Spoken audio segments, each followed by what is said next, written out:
नमस्कार सर। नमस्कार। दिल्ली में 10 कंज्यूमर फोरम है। प्रश्न यह है कि यह कैसे तय होगा कि कौन से कंज्यूमर फोरम में कौन सा कंज्यूमर केस डलेगा? बहुत अच्छा प्रश्न है। ये हर एक कंज्यूमर को ये प्रॉब्लम आती है। इवन बहुत से एडवोकेट्स को भी ये जानकारी कम है कि कंज्यूमर फोरम में कैसे डिसाइड होता है कि केस जो है कौन सी कोर्ट में डलेगा, कौन से डिस्ट्रिक्ट फोरम में डलेगा। क्योंकि सिविल कोर्ट की जुरिडिक्शन जो होती है वो टेरिटोरियल जुरिडिक्शन होती है। तो जो सिविल कोर्ट्स हैं उसमें केस डालने का और कंज्यूमर कोर्ट में केस डालने का अलग अलग तरीका है।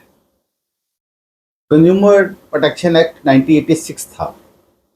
उस टाइम पे ये चीज़ डिसाइड करते थे कि कौन से डिस्ट्रिक्ट का कौन सा टेरिटोरियल जुरिडिक्शन है और उसमें आप कहाँ रहते हैं, ऑपोजिट पार्टी का ऑफिस कहाँ पे है, इन चीज़ों के बेस पे ये केस कहाँ डालना है डिसाइड होता था। लेकिन उसके बाद कंज्यूमर प्रोटेक्शन एक्ट जो है नए वाला आया 2019 का। उस केस में ये तय हुआ, ये दिल्ली के लिए अलग है, बाकी डिस्ट्रिक्ट के लिए अलग है। उसमें ये तय हुआ कि जिस डिस्ट्रिक्ट में आप केस डालना चाहते हैं उस डिस्ट्रिक्ट में अगर आप रहते हैं तो केस डाल सकते हैं, ऑपोजिट पार्टी का ऑफिस है तो केस डाल सकते हैं, और जहाँ आपका वहाँ उस एरिया में कोज ऑफ एक्शन अराइज हुआ। जैसे इंश्योरेंस का क्लेम है, आपका एक्सीडेंट अगर अलीगढ़ में होता है, रहते आप दिल्ली में हैं तो आप अलीगढ़ में भी केस डाल सकते हैं, दिल्ली रहते दिल्ली में भी डाल सकते हैं। अगर इंश्योरेंस कंपनी का ऑफिस लुधियाना में है तो लुधियाना में भी डाल सकते हैं। ये आपकी चॉइस है कंज्यूमर की। लेकिन कुछ कोर्ट्स दिल्ली की अभी भी इस टेरिटोरियल जुरिडिक्शन के कारण पुराने केस को किसी को लेके 2019 से पहले के केस, जैसे 2019 से पहले का केस, एक मैंने नेशनल इंश्योरेंस का केस था, sonic surgical versus national insurance.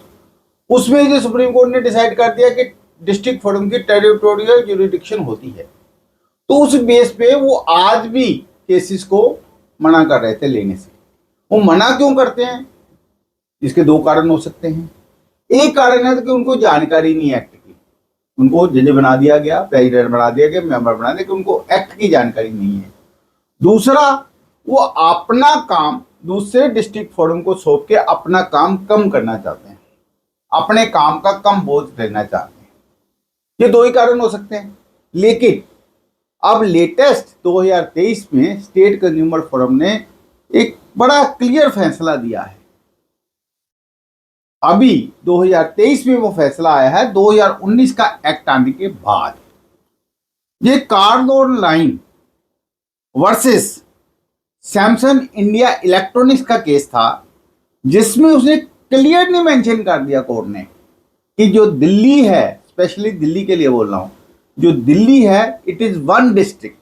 ये दो डिस्ट्रिक्ट नहीं है। अगर इसमें 10 फोरम है तो 10 डिस्ट्रिक्ट नहीं है, इट इज वन डिस्ट्रिक्ट। तो वन डिस्ट्रिक्ट होने के नाते आप अपना केस किसी भी कोर्ट में, अगर आप दिल्ली में रहते हैं या दिल्ली में ऑपोजिट पार्टी का ऑफिस है या आपका कोज ऑफ एक्शन जो है दिल्ली में अराइज हुआ, तो आप किसी भी कोर्ट में डाल सकते हैं।